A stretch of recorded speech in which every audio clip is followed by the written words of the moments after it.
সামনে যে নির্বাচন আসছে, আমরা অনেক নির্বাচন দেখেছি, আমরা অনেক দলকে ভোট দিয়েছি, এই দেশ আমরা অনেক নেতা দেখেছি। এবার আমরা একটি নতুন নেতৃত্ব দেখতে চাই।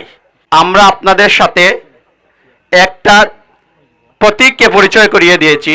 প্রতীকের নাম হচ্ছে কি? দাঁড়িপাল্লা। দাঁড়িপাল্লা শুধু জামাতের প্রতীক নয়, দাঁড়িপাল্লা হচ্ছে ন্যায় এবং ইনসাফের প্রতীক। এই সমাজে দাঁড়িপাল্লার নেতা ন্যায় এবং ইনসাফ প্রতিষ্ঠা করতে চায়।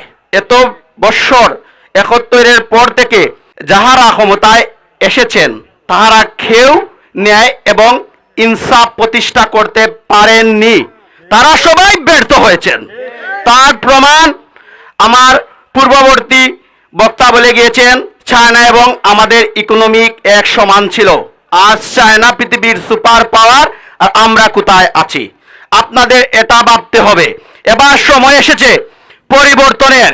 সামনে যে নির্বাচন আসছে, আপনাদেরকে দেখতে হবে কোন প্রার্থী যোগ্য, কোন প্রার্থী সৎ, কোন প্রার্থী নামাজি, কোন প্রার্থী সমাজে ইনসাফ প্রতিষ্ঠা করতে চায়। আমরা তো অনেককে দিয়েছি। এই দেশ পরিচালনা করেছে ধানের শীষ, এই দেশ পরিচালনা করেছে নৌকা, এই দেশ পরিচালনা করছে লাঙ্গল। এবার আমরা চাই এই দেশ পরিচালনা করবে দাঁড়িপাল্লা। আমরা একটা বার, ভাই সবকে তো দেখেছেন, একটা বার আমার বিনীত অনুরোধ, সময় সংক্ষিপ্ত, বক্তব্য লম্বা করতে পারবো না।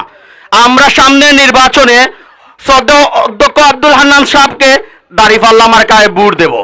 আমি কথা দিচ্ছি এই এলাকার সন্তান হিসাবে, উনি সৎ যোগ্য।